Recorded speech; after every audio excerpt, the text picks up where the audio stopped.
नमस्कार दोस्तों, कैसे हैं आप सभी। उम्मीद करता हूं सभी अच्छे होंगे। सभी को वेरी गुड इवनिंग।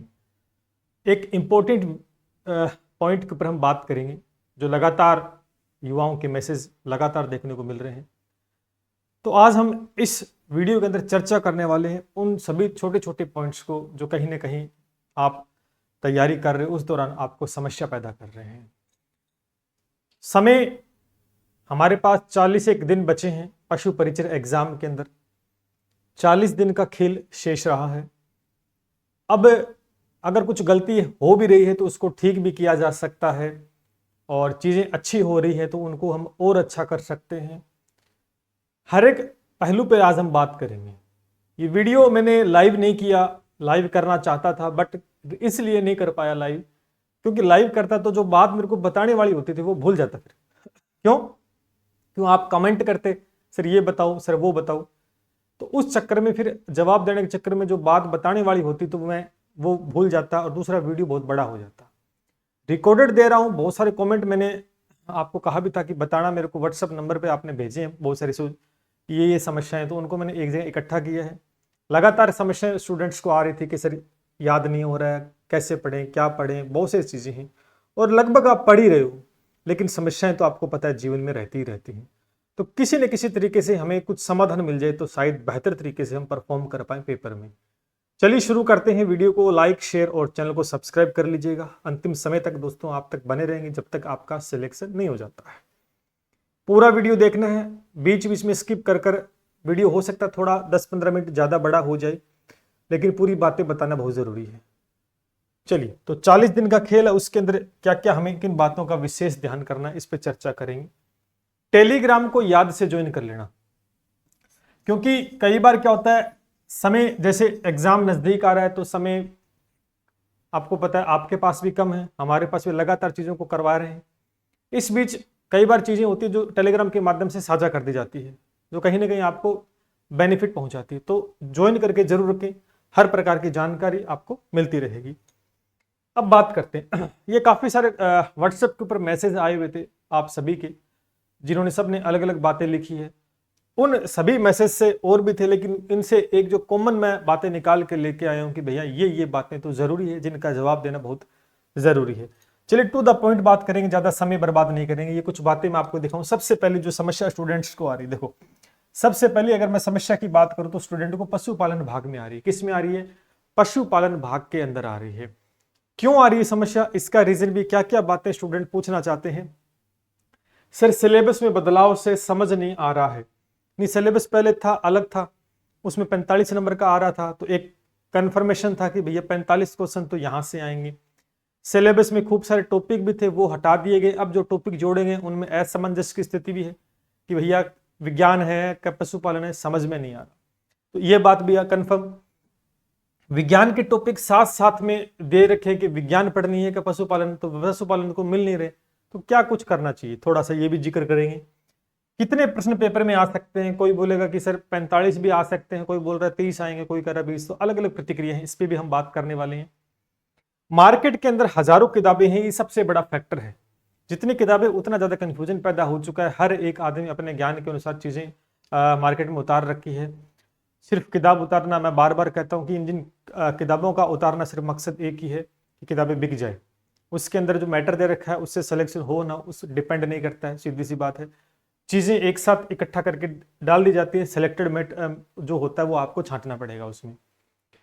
प्रश्न का लेवल सर कितना आ सकता है, इसके ऊपर भी हम बात करने वाले हैं। चलिए अब टू द पॉइंट फैक्ट पे बात कर लेते हैं, क्या क्या बातें हैं आपकी। पहले मैं सिलेबस के साथ आपको समझाऊंगा कि डरना है कि नहीं डरना। देखो भाई सिलेबस तो यही दे रखा है। अगर आप बात करते हैं, थोड़ा सा यहाँ चलते हैं। देखो पहला ये पॉइंट देखो, एक आधुनिक विश्व के चरवाहे, ये जो टॉपिक दे रखा है, मैं उन टॉपिक की बात करूंगा जो बिल्कुल सेपरेट है, जिनमें कोई कंफ्यूजन नहीं है आपको। आधुनिक विश्व के चरवाहे टॉपिक दे रखा है, बहुत आसान सा है, ज्यादा कोई कॉन्सेप्ट इसमें नहीं है, याद करने वाला विषय है। ठीक है, तो ये सरल है मानते हैं, और ये 10th क्लास के अंदर दे रखा है, मैंने भी यूट्यूब पे करवा रखा है, आपने देखा होगा। ठीक है, तो आधुनिक विश्व के चरवाहे हैं और आराम से आप इसको कर सकते हैं। दूसरी इसमें बात क्या आती है कि सिर्फ प्रश्न कैसे आते हैं, तो भैया प्रश्न आप कैसे लगा सकते हो, या तो जहां से आप पढ़ रहे हो उस टीचर ने आपको करवाए होंगे क्वेश्चंस, क्योंकि टॉपिक थ्योरेटिकल यहाँ से प्रश्न किस प्रकार का बन सकता है ये बहुत जरूरी होता है। या आपने कोई किताब ला रखी है उसमें मिल जाएंगी, या कहीं से कोई प्रश्न कहीं से तो आप जुड़े हुए हो वहां से आपको मिल जाएंगे वो क्वेश्चन।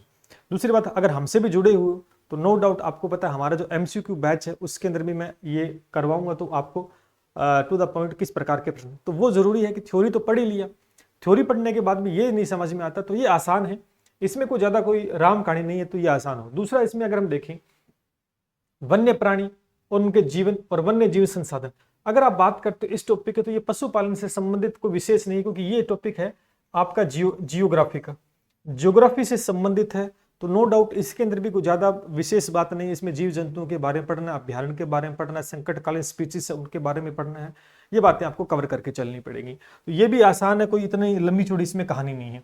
अगर हम बात करते हैं इस टॉपिक की कुक्कुट पालन, इसमें साफ तौर पे बात लिख रखी है कि हमें मुर्गी पालन के बारे में पढ़ना है। मुर्गियां कौन कौन सी हैं, अंडे कौन सी देती है, मांस के लिए किसे पाला जाता है, कौन सा रोग हो जाता है, कौन सा टीका लगाया जाता है, क्या विशेषता आवास के लिए होती है, कौन कौन सी विशेषताएं हैं, ये सारी कुक्कुट प्रबंधन का मतलब है एक मैनेजमेंट किसका, मुर्गियों का। मुर्गियां जब पालन करते हो तो उसके मैनेजमेंट को लेकर हर एक बात वो आपको पढ़ना पड़ेगा। तो इसमें तो क्लियर कट लिख रखा, तो इसमें मेरे हिसाब से इस पॉइंट में कोई डाउट नहीं होना चाहिए। 3 पॉइंट मैंने बताया, तीनों में कोई डाउट नहीं, टू द फर्स्ट क्लास आपके पास मैटर है। हाँ, प्रश्न आपको लगाने पड़ेंगे, उसका भी इलाज है, बता देते हैं। फिर आपके सबसे अब इम्पोर्ट फिर दिक्कत वाली चीज कहां आती है, ये ऊपर दिक्कत आती है। देखो अब यहां पर एक दे रखा है, देखो मैं आपको फिर कहना चाहता हूं कि जैसे ये पशु कृषि दे रखा है, अब ये टॉपिक दे रखा है, ये कंफ्यूजन वाला दे रखा है कि सर पशु कृषि में क्या क्या पढ़ सकते हैं। देखो पशु कृषि के अंदर देखें तो लगभग ऑल टॉपिक्स इंक्लूड हो जाते हैं, लेकिन फिर भी अगर हम इस टॉपिक को अगर माइंडसेट के हिसाब से देखें कि जैसे बोर्ड वाले ने सिलेबस जारी किया है, तो उसने जो 10th क्लास 9th क्लास में जो चैप्टर्स दे रखे हैं उनके अंदर एक पार्ट भी लिख रखा और ये हमने कराए हुए थे। इसमें क्या क्या हो सकता है, देखो पशु कृषि के अंदर दोस्तों मधुमक्खी पालन हो सकता है, मधुमक्खी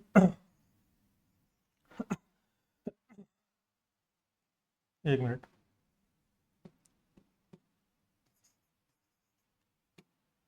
ठीक है, इसमें आपको मधुमक्खी पालन पढ़ना है दोस्तों, ठीक है। इसमें आपको मछली पालन पढ़ना है, मछली पालन पढ़ना होगा, ठीक है। इसमें रेशम कीट पालन पढ़ना होगा दोस्तों, इसमें रेशम कीट पालन पढ़ना है, रेशम कीट पालन दोस्तों इसमें पढ़ना पड़ेगा आपको, ठीक है। इसमें आपको मुर्गी पालन भी इसमें पढ़ना है, जैसे कुक्कुट प्रबंधन में तो आ ही गया, मुर्गी पालन इसमें दोस्तों आपको पढ़ना पड़ेगा, ठीक है। और ये पॉइंट, अब ये क्या है, पशु कृषि ही है, ये पशु कृषि है। और ये मैं क्यों बता रहा हूं ये टॉपिक, आप किताब उठा के देखना, किताब उठा के देखना, उसमें पशु कृषि के अंदर ये टॉपिक्स दे रखे हैं, मधुमक्खी पालन है, मछली पालन है, रेशम कीट पालन है, मुर्गी पालन है, ये इनकी खेती करना, खेती का मतलब इनको एक बाड़े में पालना, उनसे व्यवसाय करना अच्छे तरीके से, तो ये एक तरीके से क्या होगा, कृषि हो गई। कृषि का मतलब ये थोड़ी कि वो हम हल लेके चलेंगे जमीन खोदेंगे, नहीं भैया। पशु कृषि का मतलब ये पशुओं की श्रेणी में तो आते हैं, एक तरह के जीव जंतु ही तो है। तो पशु कृषि, मधुमक्खी पालन, मछली पालन, रेशम कीट पालन, मुर्गी पालन, ये हमें पढ़ना पड़ेगा इन्हीं के अंदर। ये टू द फर्स्ट क्लास बहुत अच्छे तरीके से आपकी जो NCERT उसमें लिखा गया दोस्तों, ठीक है, लिख रखा है, और हमने भी बहुत अच्छे लेवल पे इन चीजों को करवा दिया है, ठीक है ना। इसमें कोई डाउट नहीं होना चाहिए कि पशु कृषि के अंदर यही चीज आती है, पशु कृषि में यही चीज आती है जिससे हम उत्पादन करते हैं, व्यवसाय करते हैं। इसके अलावा भी इसके अंदर और क्या हो सकते हैं, वो आप मधुमक्खी पालन, मछली पालन, रेशम कीट पालन, ये मेन आपका हो गया, ठीक है ना। इसके अलावा दोस्तों आपको भेड़ बकरियां पालते हैं, वो भी तो पशु कृषि है ना, ये भेड़ बकरियां पालते हैं वो भी है, भेड़ पालन हो गया, बकरी पालन हो गया, ठीक है, भेड़ पालन हो गया, बकरी पालन हो गया, ये सारी चीजें दोस्तों इसके अंतर्गत आती है। तो अब इनके बारे में दोस्तों पढ़ना आपको होता है, ठीक है। अब जैसे भेड़ पालन, बकरी पालन, तो दोस्तों जैसे पशु नस्ल वहां आ जाता है ये पार्ट, जैसे भेड़ पालन, मुर्गी पालन और बकरी पालन, ये सारे के सारे कहाँ आ जाते हैं, आपके आ जाते हैं किसके अंदर, पशु नस्ल के अंदर। तो यानी आपको एक टॉपिक यहां से ना पशु नस्ल के बारे में टॉपिक पढ़ना पड़ेगा, पशु नस्ल, ठीक है ना। एक टॉपिक इसमें आप एक काम कर लेना, पशु नस्ल को काउंट कर लेना, पशु नस्ल इसको पढ़ लेना, क्योंकि ये लगभग इसके अंतर्गत आ जाता है, और बाकी इनको आप पढ़ लेना, लगभग यहाँ से प्रश्न, क्योंकि पेपर वाला किसी गाइड से पेपर नहीं बनाता, वो किताब से बनाएगा, और किताब में यही चीज दे रखी है। आप सोच रहे हो कि हमें पढ़ने में दिक्कत आ रही है, हमें टॉपिक नहीं पता चल रहे, लेकिन जब पेपर वाला बनाएगा उसको भी तो दिक्कत आएगी, वो तो प्रश्न बनाएगा कहीं से, ऐसे किताब तो लिखी नहीं हुई कि पशु कृषि नाम से कोई किताब आती है, वो भी यहीं से बनाएगा, तो उसको उसके लिए भी थोड़ा टफ रहेगा। तो ये चीजें वहां दे रखी, तो यहीं से उठाएगा प्रश्न। 10th स्टैंडर्ड की आपकी वैकेंसी है। कोई बोलेगा ये बहुत लेवल हाई आएगा, देखो मैं औरों का नहीं कह सकता, मेरे से बड़े ज्ञानी बैठे, मैं उनकी बराबरी नहीं करूंगा, मैं मेरा पॉइंट ऑफ व्यू रखूंगा आपके सामने, ठीक है। ये मैंने क्लियर कर दिया। उसके बाद में पशु उत्पादों का पोषक मान, ये चीज भी आपके एनसीईआरटी के अंदर दे रखी है, बहुत अच्छे लेवल पे दे रखी है एनसीईआरटी के अंदर, ठीक है। पशु पोषक मान का मतलब होता है, सीधी सी बात है कि जो प्रोडक्ट होते हैं पशुओं से हमें प्राप्त होते हैं, अंडा प्राप्त होता है, घी प्राप्त होता है, दूध प्राप्त होता है, पनीर प्राप्त होता है, इनके अंदर कितना प्रोटीन होता है, कितना कार्बोहाइड्रेट होता है ना, कितना पानी होता है, कितना पोषक तत्वों का मान होता है, कौन सा विटामिन होता है ना, दूध प्राप्त होता है, ये सारी चीजें इसमें पोषक मान हमें देखने हैं, उनके बारे में जानकारी लेनी है।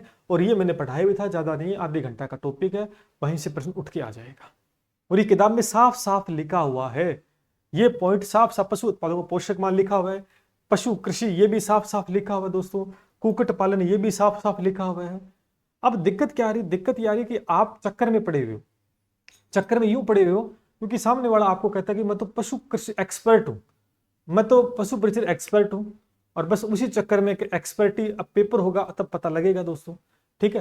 तो थोड़ा सा आप अपना दिमाग भी लगा लिया करें, ठीक है ना। आप कहीं, सबसे बड़ी बात दोस्तों ये है कि आप भीड़ का हिस्सा बनते हो, और भीड़ में आपको पता है भीड़ कहाँ लगती है, आप जानते हो इस बात को, तो मैंने ये जस्ट आपको बता दिया। उसके बाद में देखो इस टॉपिक की अगर बात करें, इस टॉपिक की बात करें कि जंतुओं में जनन, पाचन, श्वसन, ये 3 टॉपिक ऐसे हैं जिसमें बच्चा बहुत ज्यादा कंफ्यूजन पैदा हो रखा है कि सर क्या करें।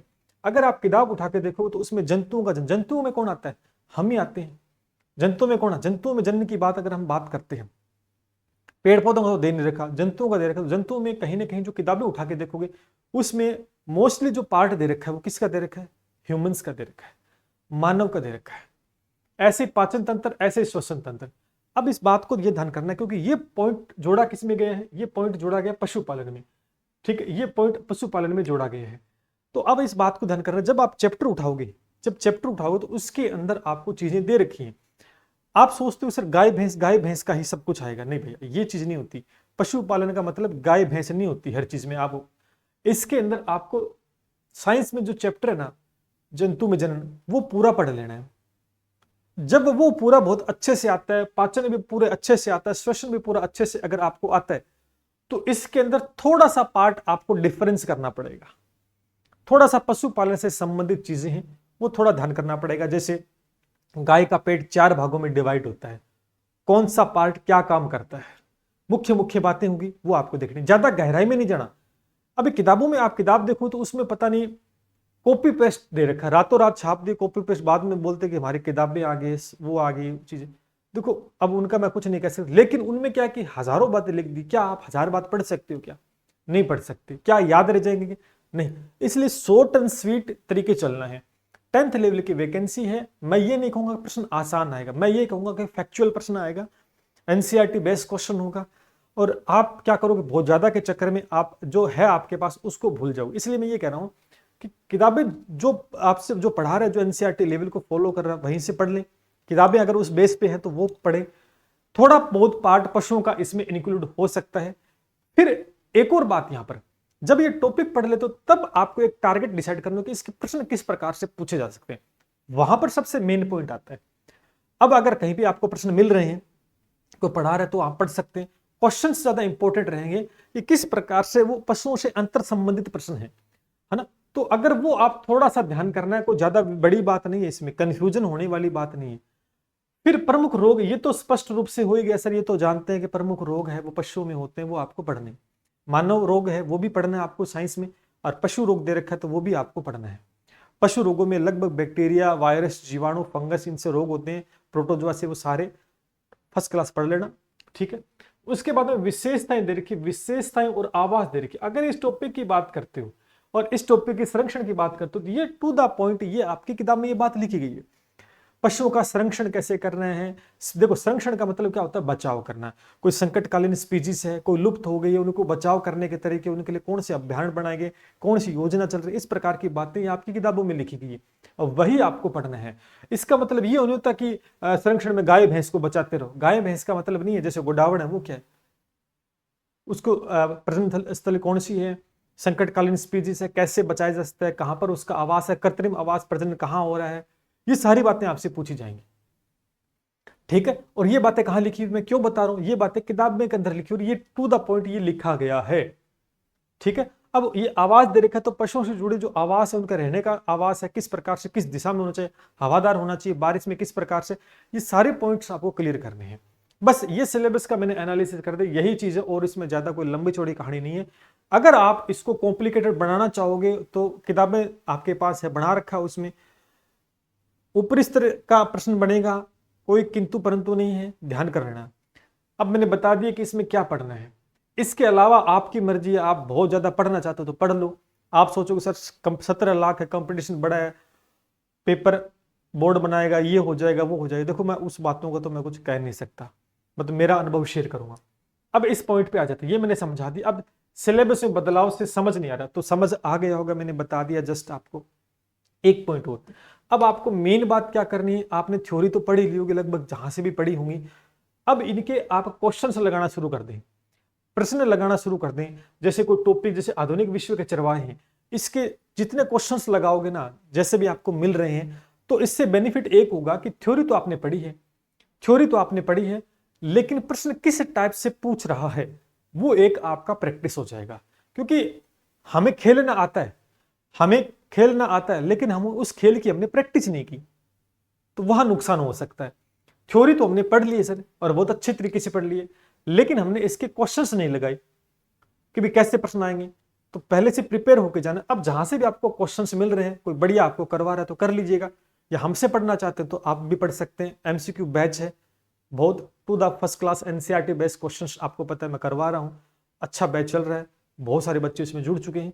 अगर आप जुड़ना चाहते हैं तो ज्यादा महंगा भी नहीं, 199 का है, ठीक है ना, जुड़ना चाहे तो। बाकी आपके पास और भी साधन है तो वहां से भी आप पढ़ सकते हैं। ये क्लियर हो गया इसका। विज्ञान के साथ टॉपिक है तो मैंने बता ही दिया, विज्ञान वाला बहुत अच्छे से पढ़ लेना, बहुत काम आएगा, इसके अंदर वो हेल्प मिलेगी। कितने प्रश्न पेपर में आ सकते हैं, देखो अभी क्या है कि कितने प्रश्न आ सकते हैं, एक्चुअली अगर बात करें ना, अगर सही सही बात बोलूं तो राजस्थान में किसी को भी नहीं पता कि कितने प्रश्न आएंगे। क्या पता है क्या, चाहे भले ही वो कितना बड़ा इसमें महाज्ञानी हो, नहीं पता। क्योंकि पता इसलिए नहीं है क्योंकि दोस्तों इसमें दे नहीं रखा।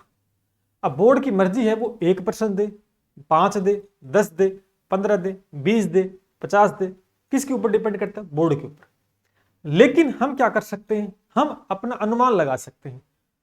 अब ध्यान ये करना है, अब एक बात बताओ, अगर इससे 5 प्रश्न आए और इससे 50 आए, तो पढ़ना तो आपको उतने लेवल का पड़ेगा, उतने घंटा पढ़ना है, उतने ही आपको टॉपिक क्लियर करने हैं, वही चीज करनी पड़ेगी।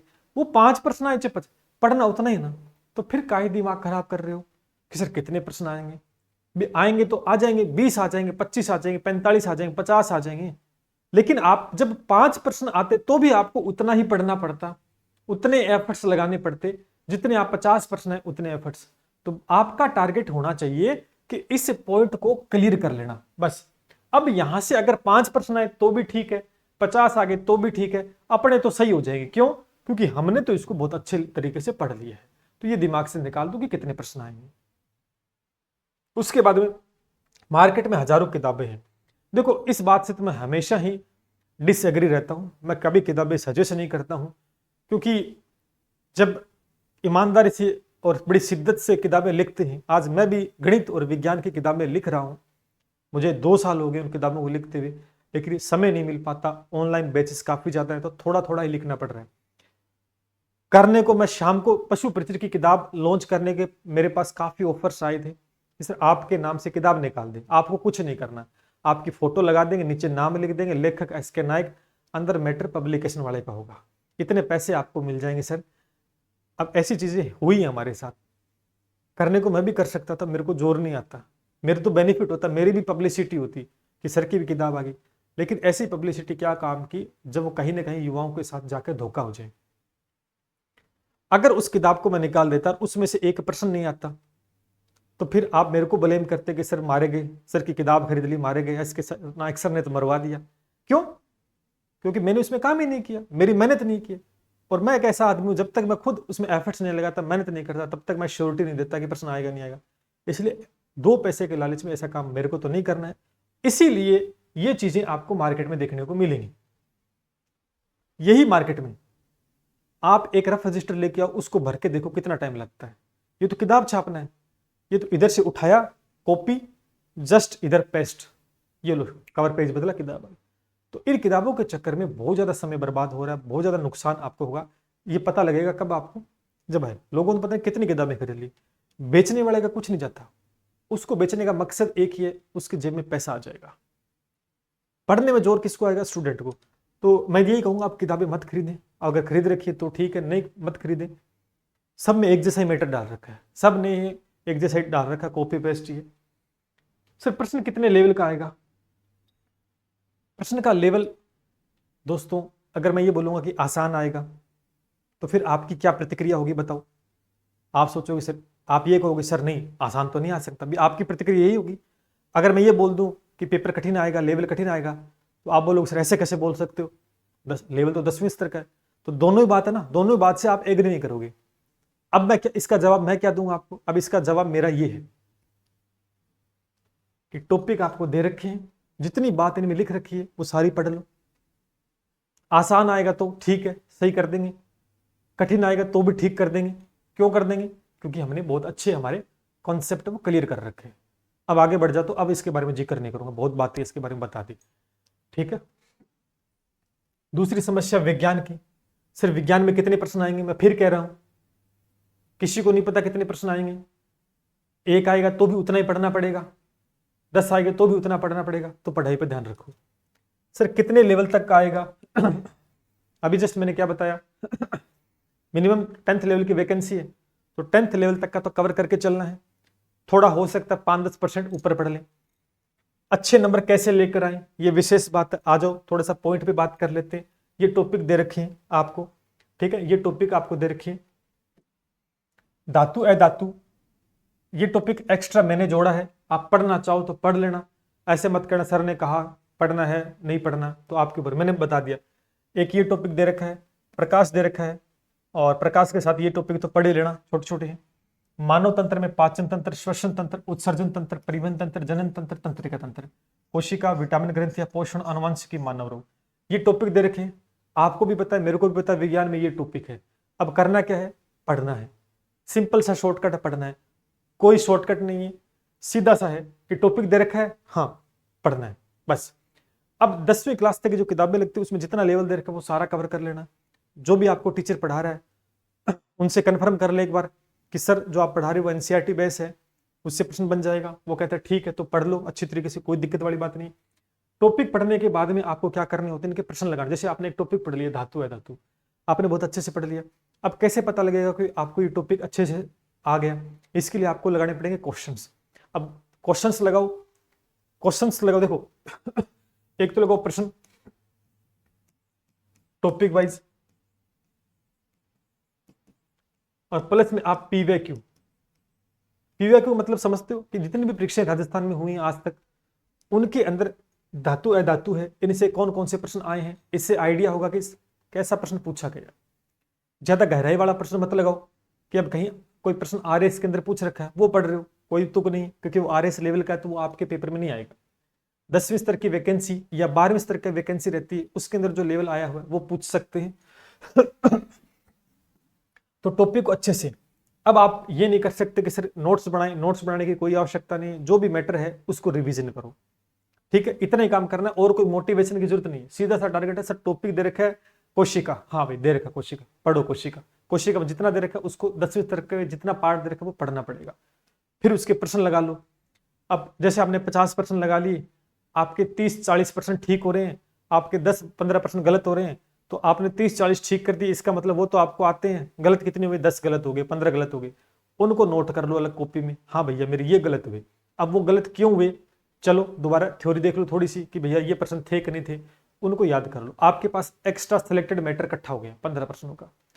जो ठीक हुए वो तो आप बाद में ठीक कर ही दोगे, वो तो आपको आते हैं, जो नहीं हुए उनको अपने पास रखो, ठीक है। दूसरा, रटने का प्रयास मत करो। रटने का प्रयास करोगे ना तो फिर मात खा जाओगे, क्योंकि रटना उस चीज को जाता है जो थोड़ी सी हो, ये कोई थोड़ी नहीं है, थोड़ी सी रट लो, समझ के जाओगे ना उतना ज्यादा बेनिफिट होगा। और दूसरा सबसे मेन है, परफेक्ट बनना है इसके अंदर तो आपको रिवीजन करना पड़ेगा। क्या करना पड़ेगा? रिवीजन करना ही पड़ेगा। जितना रिवीजन करोगे, जितना बार बार पढ़ोगे ना, उतनी चीजें ज्यादा याद होंगी। ठीक है। उसके बाद में गणित की बात कर लेते हैं। सर प्रश्न कितने आएंगे? मैं फिर कह रहा हूं, कोई बोलेगा कि प्रश्न आएंगे नहीं, कोई कह रहा है 5 आएगा, कोई कह रहा है 10 कह रहा है, कोई 15 कह रहा है, कोई ज्यादा बता सकता है। मैं फिर वही बात दोहराऊंगा कि प्रश्न 1 आएगा तो भी आपको इतने टॉपिक पढ़ने पड़ते, और प्रश्न 10 आते तो भी इतने ही टॉपिक पढ़ने पड़ते। तो इस चक्कर में आपको नहीं पढ़ना है। लेवल कितना रहेगा? लेवल 10th स्टैंडर्ड तक तो दोस्तों पूछा ही जाएगा, प्लस में आपको पीवाई के क्वेश्चंस लगा लेने हैं। पीवाई कि पुराने पेपर में जैसे एचसीएफ, एचसीएफ से, औसत से, लाभ हानि से कैसे कैसे आ सकते हैं। समझ नहीं आ रहा है, ये एक अच्छा पॉइंट है, ये समझ में नहीं आ रहा। देखो समझ नहीं आ रहा, आपको लगता आपको समझ में नहीं आ रहा। ऐसे बहुत सारे स्टूडेंट हैं जिनको समझ में नहीं आता, लेकिन छोड़ना सही नहीं होगा। कई विद्यार्थी कह सकते हैं सर छोड़ दें, तो नहीं भैया, छोड़ नहीं सर। छोड़ने का मतलब आपने जितने प्रश्न आए हैं उतने आपके कम हो गए, उतने प्रश्न आपके कम हो गए। नेगेटिव मार्किंग भी है इसमें, तो वो भी ध्यान करना पड़ेगा। तो छोड़ना बिल्कुल भी कतई नहीं है। कैसे ठीक कर सकते? समझ में क्यों नहीं आ रहा है? समझ में देखो दिक्कत पता क्यों आती है? समझ में इस वजह से नहीं आ रहा कि कई बार क्या होता है कि स्टूडेंट डिपेंड करता है कि वो किस टीचर से पढ़ रहा है, किस किताब से पढ़ रहे हो। किताब से तो समझ में नहीं आता सीधा, पहले टीचर से पढ़ना ही पड़ेगा, मैथ और साइंस। तो अब डिपेंड करेगा किस टीचर से आप पढ़ रहे हो। वो टीचर आपको 0 से करा रहा है, बेस कैसे पढ़ा रहा है, डिपेंड करेगा। तो अगर टीचर ने अच्छे एफर्ट्स लगाए हैं तो आई होप कि समझ में जरूर आएगा। 1 बार ना आए, 2 बार ना आए, लेकिन तीसरी बार आ जाएगा। फिर टीचर ने बहुत अच्छा पढ़ा दिया, लेकिन डिपेंड करता है स्टूडेंट ने अच्छा पढ़ा कि नहीं पढ़ा। जैसे टीचर ने पढ़ा दिया 1 घंटे क्लास, अब बच्चा उसको दोबारा देखता ही नहीं है, फिर वो 10 दिन बाद देखेगा तो भैया वो तो भूल जाएगा। तो मैथ के अंदर आपको प्रैक्टिस करनी पड़ेगी। क्या करनी पड़ेगी? प्रैक्टिस करनी पड़ेगी आपको। जितनी ज्यादा प्रैक्टिस करोगे ना, अब ज्यादा तो है ही। देखो एक टॉपिक तो ये रहा आपका, एक टॉपिक ये रहा, एक ये रहा, एक ये रहा, एक ये रहा, और एक ये मान लो, एक ये मान लो। अगर नए सिलेबस के हिसाब से देखें तो 1 2 3 4 5 6 7 एक टॉपिक है, 7 एक टॉपिक है। थोड़ी सी मेहनत करनी पड़ेगी, थोड़ी सी मेहनत करनी पड़ेगी। और ये वो सब्जेक्ट है जिसके अंदर प्रश्न कभी गलत होता ही नहीं। अगर आपने बहुत अच्छे से, आपके कॉन्सेप्ट क्लियर है, प्रश्न गलत होंगे नहीं। शुरू से ही आपने अच्छे प्रयास किए होते तो शायद अब ये बात आप नहीं कहते। ठीक है, इसलिए आप क्या करें, इनमें सेलेक्टेड प्रश्न लगा लें, सेलेक्टेड प्रश्न कर लें, काम बन जाएगा। सेलेक्टेड कौन से सर? जी बिल्कुल सेलेक्टेड। एक तो पीवाईक्यू लगा ही लें आप, या फिर जो भी टीचर है उसको बोल दें कि सर हमें सेलेक्टेड क्वेश्चन करवा दो। जैसे हम आपको भी एमसीक्यू बैच में करवाएंगे मैथ के क्वेश्चंस, 20 25 30 50 जितने भी हैं अपना चल रहा है उसको करवाएंगे, तो वहां वो सेलेक्टेड रहेंगे। अपने कोर्स के अंदर भी हमने सेलेक्टेड ही करवाए हैं, किसी में 40 है, किसी में 45 50, कचरा तो बिल्कुल भी नहीं करवाया। ठीक है ना? तो 10th लेवल तक का लेवल रहेगा, डरना नहीं। अच्छे नंबर कैसे लेके आए? अच्छे नंबर लेने का मतलब ये होता है, देखो प्रश्न ठीक करने का। देखो एक मैथ का प्रश्न है, ये मान के चलो एक क्वेश्चन आ गया, जैसे उसके 4 ऑप्शन है, 4 ऑप्शन है। मैथ एक ऐसा विषय है जो कि रटा नहीं जा सकता, पहली बात तो, इसलिए उसको समझना ही पड़ेगा। अब डिपेंड करता है कि आपको कैसे पढ़ाया गया है। कई बार क्या होता है कि प्रश्न का आंसर होता ना, वो ऑप्शन से निकल आता है, भी हमें लिखने की आवश्यकता नहीं होती, ऑप्शन से हो जाता है। तो वो चीज क्या आपने सीख रखी है। मैथ में एक तो ट्रिक से दूर रहो। कोई मैथ में आपको ट्रिक बताएगा, मैथ साइंस में अगर कोई ट्रिक बता रहा आपको, तो फिर आप असफलता की गाड़ी में चढ़ गए हो, फिर तो ध्यान कर लेना। ट्रिक से कुछ नहीं बनेगा, कुछ समय के लिए याद रहती है लेकिन लंबे समय तक नहीं। अगर लंबी रेस का घोड़ा बनना है ना, तो भैया फिर आपके कॉन्सेप्ट क्लियर करने पड़ेंगे, थ्योरी पढ़नी पड़ेगी, नियम पढ़ने पड़ेंगे, समझना पड़ेगा। ठीक है, मैं कभी भी शॉर्टकट नहीं आपने देखा होगा, आप जो मेरे से पढ़े हैं, मैं थ्योरी पढ़ाता हूँ बहुत अच्छे लेवल पे, एक ही बार पढ़ाता हूँ, बार बार नहीं पढ़ाता, फिर क्वेश्चंस करवा देता हूँ। और कभी ट्रिक, गणित के अंदर भी कभी ट्रिक यूज ही नहीं करता, कभी नहीं करता। चाहे कोई सा टॉपिक हो, बिना ट्रिक, बिना किसी और तरीके फॉर्मूले के, बिल्कुल बेसिक कंसेप्ट के साथ करवाता हूँ, और क्वेश्चंस भी 16 आपके हो जाते हैं। इसलिए आपको शुरुआती दौर में इन बातों को ध्यान रखना है। अब तो देखो 40 दिन है, तो 40 दिन में मेरा एक ही मानना है कि आप ना इनके सेलेक्टेड इंपॉर्टेंट प्रश्न कर लें।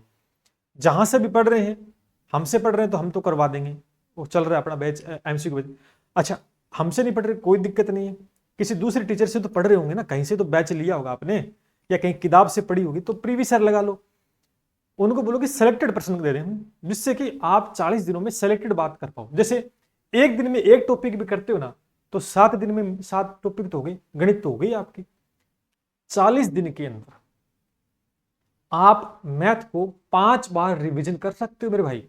हाँ, 5 बार रिवीजन।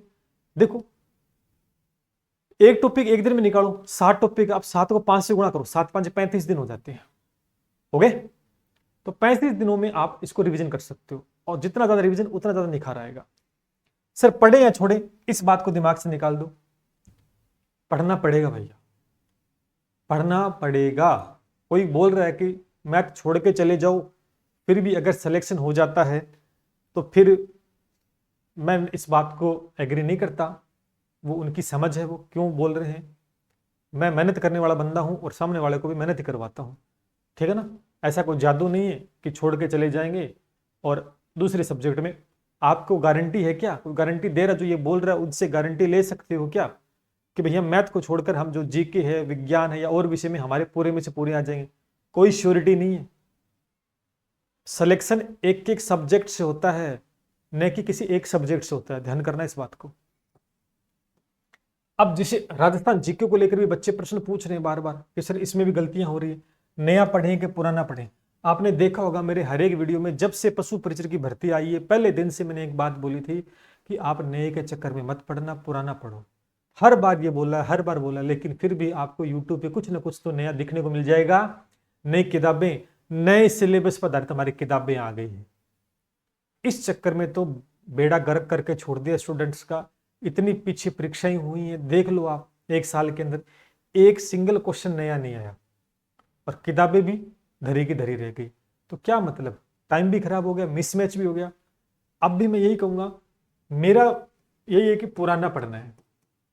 पुराना पढ़ेंगे तो सबसे बेस्ट ऑप्शन रहेगा, ठीक है ना। बाकी तो आपकी मर्जी है, मेरी मानते हो तो ठीक है, नहीं मानते तो आपके और भी गुरुजन है उनकी मान लेना। सर कितनी गहराई से पढ़े? अब इसके अंदर थोड़ा सा जचती है बात गहराई से, क्योंकि जीके अथाह है, जितना पढ़ोगे उतना कम है। तो आप एक काम कर सकते हैं कि ज्यादा ना जाए, सिर्फ मीडियम स्तर तक पढ़ लें, मीडियम स्तर तक पढ़े और पुराने प्रश्न जरूर लगाएं, पुराने प्रश्न जरूर लगाएं। देखो ये काम तो सब में आपको करने ही करने, पुराने प्रश्न जरूर लगाएं। देखें उसमें उस टॉपिक से, जैसे कोई टॉपिक उठा लिया एकीकरण, भैया एकीकरण से कैसा प्रश्न आ गया है। गहराई से प्रश्न ज्यादा नहीं पढ़ना, क्योंकि गहराई से पढ़ने का मतलब फिर आपने बड़ी एग्जाम की तैयारी की है, तो वो मेरे हिसाब से पॉसिबल नहीं होगा इस बार। प्रश्न कितने पूछे जाएंगे इसका भी चक्कर चल रहा है। देखो इसका फिर मैं कोई ज्यादा गीत नहीं गाऊंगा कितने कितने आएंगे, मैं तो फिर कह रहा हूँ एक आएगा तो भी तैयारी उतनी ही करोगे आप जितनी 50 आएंगे। याद कैसे रखें? जीके को याद रखा जा सकता है। पहला काम तो आप ये करेंगे, जीके को समझने का प्रयास करेंगे तो समझा भी जा सकता है। इमेज बनाओ। आपको पढ़ने का तरीका नहीं पता, रियलिटी में मैंने स्टूडेंट से देखा, मैं लगातार बात करता हूँ ऑफलाइन ऑनलाइन, लगातार स्टूडेंट से मिलता हूँ, देखता भी हूँ, उनके नोट्स भी देखता हूँ कैसे पढ़ रहे हैं। गलती क्या करते हैं पता है? साइंस क्या कहती है? साइंस ये कहती है अगर किसी चीज के अंदर आपको परफेक्ट होना है तो जितनी भी आपकी इंद्रियां हैं, इंद्रियां का मतलब क्या होता है? आपकी ऑर्गन्स हैं, हाथ है, आंख है, कान है, नाक है, मुंह है, जितना यूज इसमें करोगे ना, जितना आप सभी का यूज करो। जैसे आप बोल बोल के पढ़ रहे हो, बोल बोल के पढ़ रहे हो, लिख लिख के पढ़ रहे हो, देख के पढ़ रहे हो, मौन पढ़ रहे हो, सुन के पढ़ रहे हो, जितने एफर्ट्स लगाओगे ना उतना ज्यादा परफेक्शन आएगा। क्या आप ऐसे काम कर रहे हो? मेरे को बताओ, क्या आपने लिख लिख के कभी याद किया जीके? जैसे एक टॉपिक पढ़ लिया फिर उसको लिख लिख के याद किया कि भी नहीं किया? किया होता तो आज नौबत नहीं आती। बोल बोल के पढ़े, मन में पढ़े, कैसे पढ़े? इमेज बनाओ। जैसे कोई भी किताब है, जैसे मान को चलो एक किताब है, एक किताब में एक पेज पढ़ा, बहुत अच्छे से पढ़ लिया उसको, जैसे एकीकरण एक टॉपिक। अब एकीकरण की किताब उल्टी कर दो, फिर इमेज बनाओ कि एकीकरण में क्या है, सोचो उसके बारे में, किताब में लिखो, रफ कॉपी में लिख लिख के याद करो। अब तो देखो 40 दिन याद नहीं होगा, लेकिन तरीका होता है ये पढ़ने का। अब आपको इतने करना है कि रिवीजन करना है, अब इतना ही है आपको रिवीजन करना है, ठीक है। याद नहीं रखना, याद नहीं रखना, याद नहीं रखना। अगर याद रखने का प्रयास करो तो जीके तो बहुत बड़ा है, किस किस को याद रखो? नहीं, रिवीजन करो। रिवीजन करने का मतलब ये होता है कि जितनी बार चीजें आपकी आंखों के आगे से निकलेंगी ना, उतनी धीरे धीरे धीरे चीजें याद होती चली जाएंगी।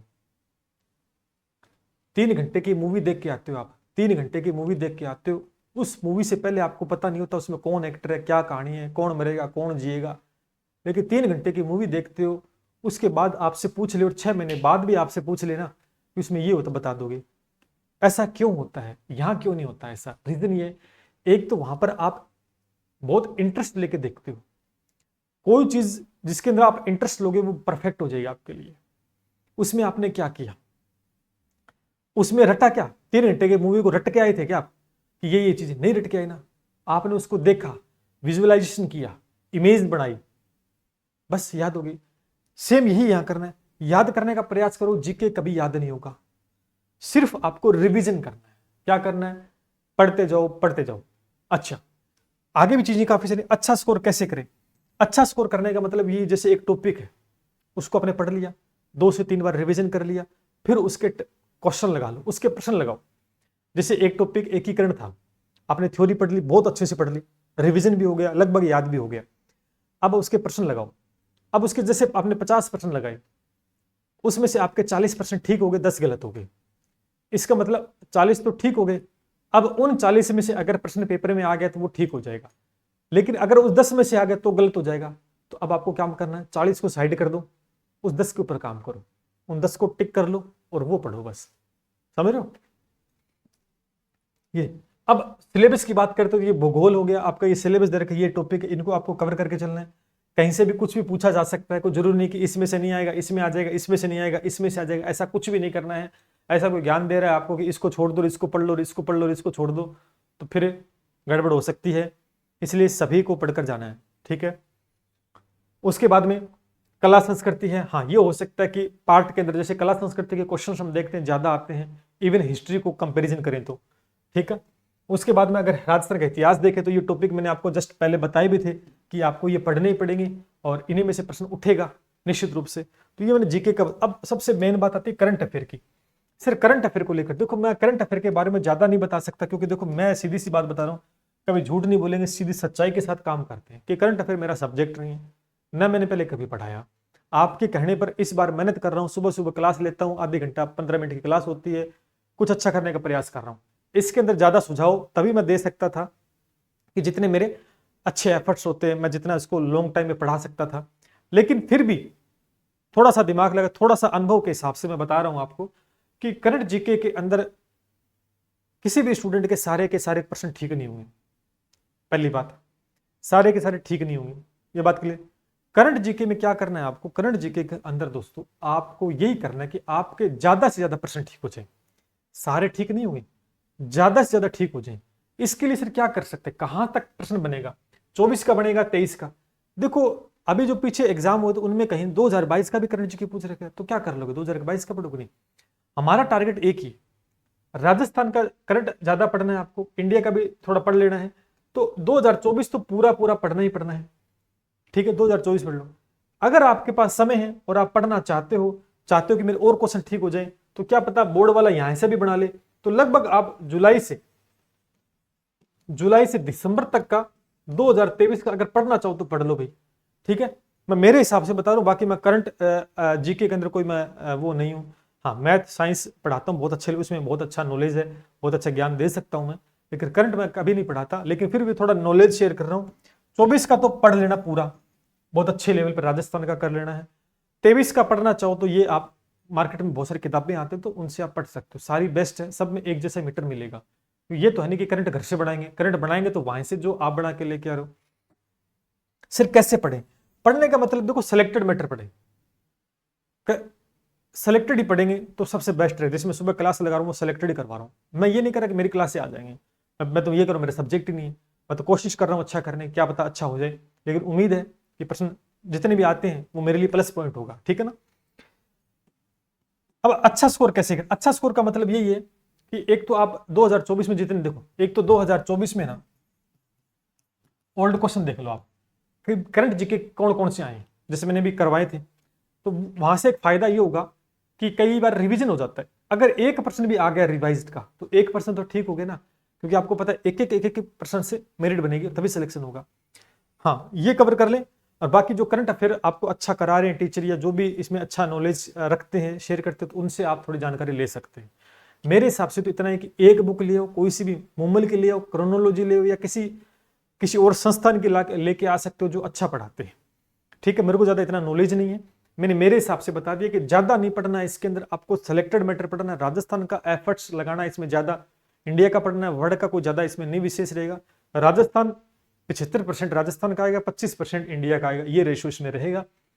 ठीक है ना, तो इसमें आपको बस पढ़ना ही है, रिविजन ही करना है। जैसे प्रसिद्ध व्यक्तित्व है, राष्ट्रीय नीतियां, राज मुद्दे हैं, खेल से संबंधित, खेल से 1-2% ठीक हो जाएंगे। ठीक है, चलिए उसके बाद में सारा क्लियर मैंने कर दिया, लेकिन लास्ट में किसी स्टूडेंट ने मेरे को ये लिस्ट भी भेज रखी थी, तो मैं फटाफट इसको भी थोड़ा सा कर देता हूँ, वीडियो ज़्यादा लंबा ना हो।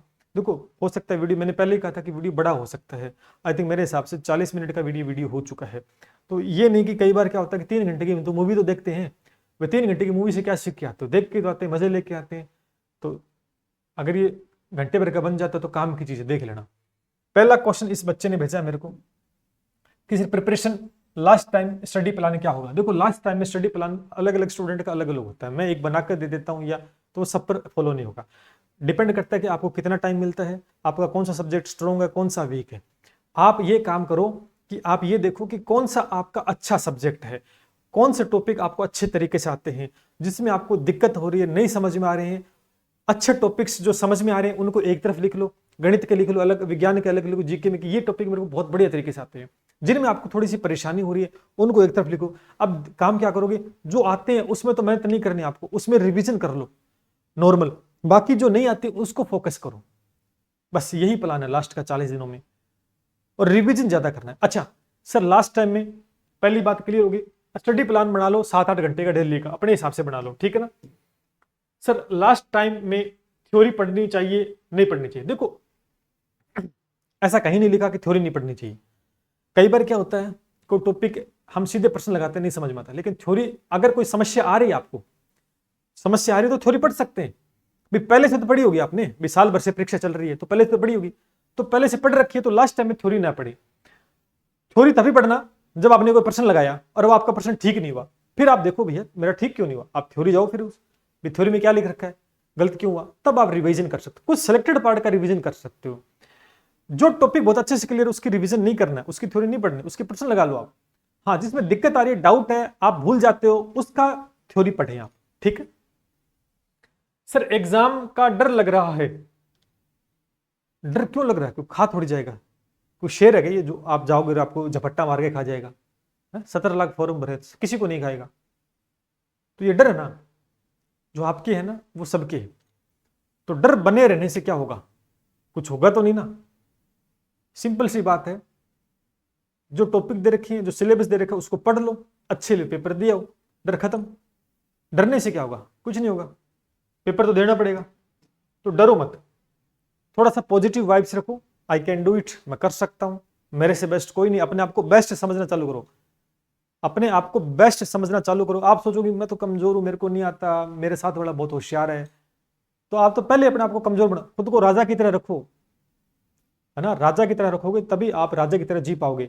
आप पहले बोलोगे यार मैं तो गरीब हूं, मेरे पास पैसा नहीं है, ये चीज 100 बातें होती है, यही पढ़ाई में मेरे पास किताबें नहीं है, मेरे को मैथ कमजोर है, अरे आप पहले ही बोल देते हो मेरी मैथ कमजोर है, आपने काम किया क्या उसके ऊपर। कोई चीज में हर आदमी परफेक्ट नहीं होता है, परफेक्ट तभी होता है जब उसमें वो काम करेगा, ठीक है। मैथ को स्कोर इंप्रूव कैसे करें, मैथ का इंप्रूव करने का एक फायदा है रिवीजन करना, क्वेश्चंस लगाओ, गलत हो रहा है क्यों हो रहा है, कहां गलती की, गलती ढूंढो, रिवीजन करो। जो टॉपिक आपको आ रहा है उसको ध्यान मत दो, नॉर्मल पढ़ो, जो दिक्कत आ रही है उसको ज्यादा पढ़ो, बस इतना सी। हाँ डेली 40 दिन है, 40 दिन डेली सभी सब्जेक्ट का एक टाइम टेबल बना लो। Current affair book last time में कवर करें, बुक लास्ट टाइम में कितने टाइम का कवर करें, कवर मैंने बता ही दिया, 2024 तो आपको करना ही करना है। लास्ट 6 मंथ अगर आपके पास टाइम है, अच्छी बुक है तो पढ़ सकते हो, वरना 24 को कर लेना भैया, जितना ठीक होगा वो ऊपर वाला जानता, हो जाएगा। लेकिन मेरे हिसाब से सभी का एक जैसा होगा करंट में, ठीक है। कोई बोलेगा कि हमारी किताब से सारे प्रश्न आ जाएंगे तो उसमें तो फिर पढ़ लेना भैया, उसकी पढ़ लेना, ठीक है ना। लास्ट टाइम से कैसे स्टडी करें फाइनल मेरिट लिस्ट में रोल नंबर आ जाए। देखो लास्ट टाइम में अगर पढ़ने से ही सिलेक्शन हो जाता तो पूरी साल क्यों पढ़े, फिर सोचो आप पूरी साल क्यों पढ़े, ठीक है ना। लास्ट टाइम में के अंदर नहीं होता, शुरू से आप जो पढ़ते आ रहे हो वो बेस्ट है। आप ये सोचो ना कि जो मैं पढ़ रहा हूं वो बेस्ट है, विश्वास बना के रखो अपने ऊपर और अपने कंटेंट पर, विश्वास बना के रखो। सिलेक्शन होना ना होना वो तो ऊपर वाले के हाथ में है, वो तो मालिक चाहेगा तो होगा, नहीं तो नहीं होगा। अपने हाथ में सिर्फ मेहनत करना है। आप अपनी मेहनत करो, दबाकर मेहनत करो और भगवान के सुबह शाम हाथ जोड़ो, हे मालिक कि मैं तैयारी कर रहा हूं और मेरी मेहनत का परिणाम मुझे देना। मैं नहीं चाहता मेरा सिलेक्शन हो या ना हो, मुझे नहीं पता, लेकिन मैं जितनी मेहनत कर रहा हूं उसका परिणाम मुझे देना जरूर। और ऐसी बात नहीं, भगवान देता है, मेहनत करता है उस पर दोस्तों आपको पता है रिजल्ट भी मिलता है, ठीक है ना। तो सिलेक्शन का दिमाग में मत रखो, दिमाग में ये रखो कि मुझे बहुत अच्छा परफॉर्म करना है, पेपर में अच्छा परफॉर्म करके आना है। वो तो बाद में पता लगेगा पेपर आसान है कठिन है, कैसे आपने अटेम्प्ट किया, है ना। न्यू डिस्ट्रिक्ट पढ़े, न्यू डिस्ट्रिक्ट से बेसिक क्वेश्चन आ सकते हैं क्या? देखो पहले तो बात कहूंगा ओल्ड पढ़ो, और आपके ज्यादा दिक्कत आ रही है तो न्यू के अंदर आपको सिर्फ नॉर्मल पढ़ना है। नॉर्मल देख ले कि कौन सी चीज चेंज हुई है, कौन सी किधर गई है, थोड़ा बहुत पढ़ सकते हैं। मैं तो कहूंगा बिल्कुल ही मत पढ़े, मैं तो ये करूं बिल्कुल मत पढ़े। अगर आपको पढ़ना है नॉर्मल पढ़ लें, थोड़ा बहुत पढ़ लें, बस 4-5 पेज बनते हैं उसके, वो पढ़ सकते हैं। बाकी ओल्ड पे ज्यादा फोकस करोगे तो बेस्ट रहोगे। रिवीजन कैसे करें, कितने टाइम से करें? लग जाओ रिवीजन, अभी लग जाओ रिवीजन। 40 दिन है ना, 40 दिन आपका एक ही काम है, रिवीजन करना। 1 मिनट भी वेस्ट मत करो। आपके पास अगर दिन में 5 घंटे तो 5 घंटे पढ़ो, आप 8 घंटे निकाल सकते हो तो 8 घंटे पढ़ो, 10 घंटे निकाल 10 घंटे पढ़ो। क्योंकि आपके आगे 17 लाख फॉर्म भरे हैं, कंपटीशन 5 लाख के बीच में, मैं फिर कर रहा हूं 5 लाख विद्यार्थी। अब आपकी लाइन के आगे 5 लाख, आपको उन 5 लाख को बीट करके आगे निकलना है, तो फिर उनसे तो कुछ अलग करना पड़ेगा। तो बस एक ही काम करो, रिविजन। खाओ पियो पढ़ो, खाओ पियो पढ़ो, इतना काम करो, ठीक है ना। मैथ स्ट्रॉन्ग टिप्स, अभी मैथ स्ट्रॉन्ग होने का टिप्स मत देखो, क्योंकि अभी आपको पेपर देना है 40 दिन में, तो मैथ स्ट्रॉन्ग करने बैठोगे तो फिर टाइम लग जाएगा। इसलिए आपको यह सोचो कि मुझे मैथ में ठीक करने क्वेश्चन। अगर आप हमसे पढ़े हो तो मैं आपको फिर कह रहा हूं, मैंने जितने क्वेश्चन कराए उतने लगा के चले जाना, किसी किताब से कोई प्रश्न मत लगाओ। मैंने जितने करा रखे हैं, 20 करा रखे, 15 करा रखे, 50 करा रखे, उतने प्रश्न को समझ कर और कर दो, सीधे सीधे पेपर में दिख जाएंगे। बाकी कहीं और से पढ़ रहे हो तो उन टीचर से आप सुझाव ले सकते हो।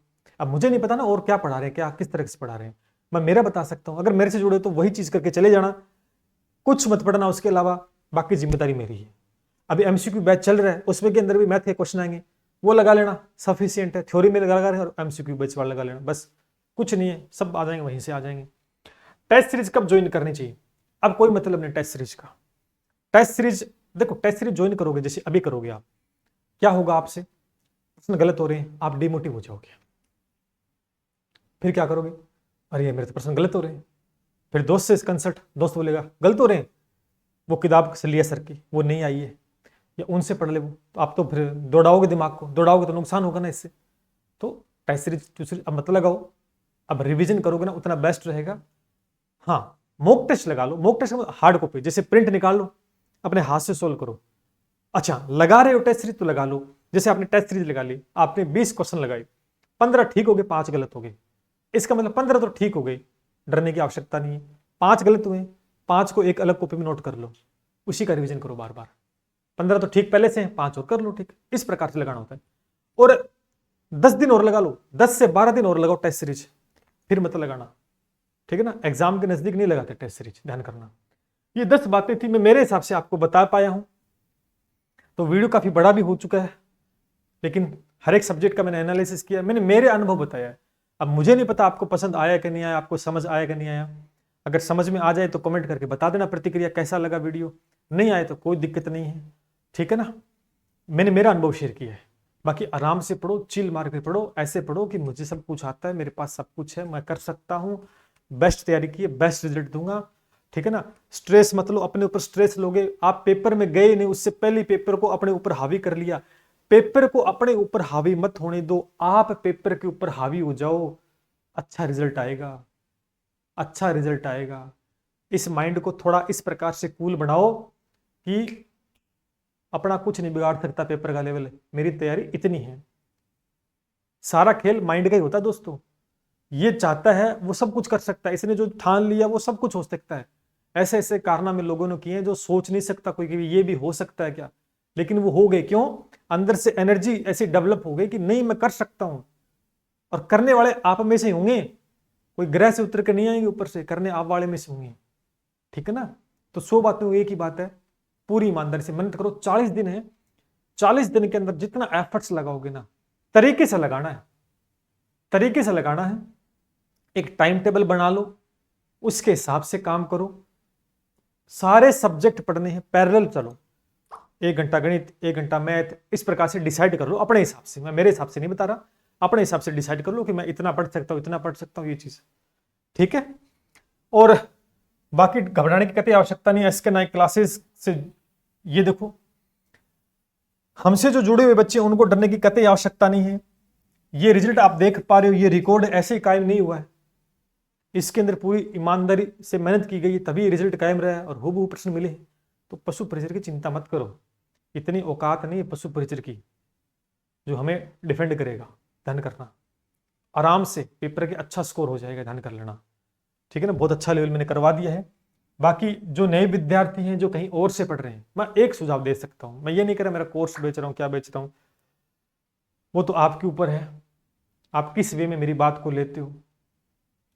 ये मैंने जो एक बैच लॉन्च किया है, एमसीक्यू बैच है, इससे आपको फायदा हो सकता है। ये 199 का है, ये फायदा हो सकता है, क्योंकि इसमें मैं गणित भी करवाऊंगा, मैं साइंस भी करवा रहा हूं। साइंस हो गया लगभग, अब पशुपालन स्टार्ट होगा। तो आपके जो डर था ना पशुपालन का, वो डर इस बैच से खत्म हो जाएगा। कैसा प्रश्न आएगा, आप डर रहे थे सर कैसे, इसमें मैं वो प्रश्न करवाऊंगा जो पेपर में आएंगे, और बहुत ज्यादा बेनिफिट आपको होगा और अच्छा रिजल्ट होगा। आप मानते हो, विश्वास करते हो तो ही लेना, ऐसे मत लेना, क्योंकि मुझे आवश्यकता नहीं है ऐसे, क्योंकि ऑलरेडी हजारों बच्चे इसमें तो पहले से जुड़े हुए थे। ये लॉन्च करने के बाद में भी 1000 बच्चे जुड़ चुके हैं।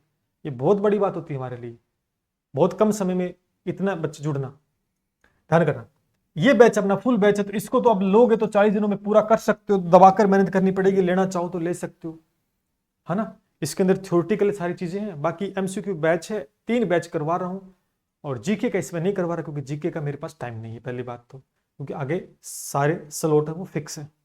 जो बातें मैंने बताई, एक एक पॉइंट मैंने बता दिया जो डाउट्स थे आपके, और अब इसके अलावा हम कोई प्लान पे बात नहीं करेंगे। जो भी होगा बीच बीच में बताता रहूंगा थोड़ा थोड़ा।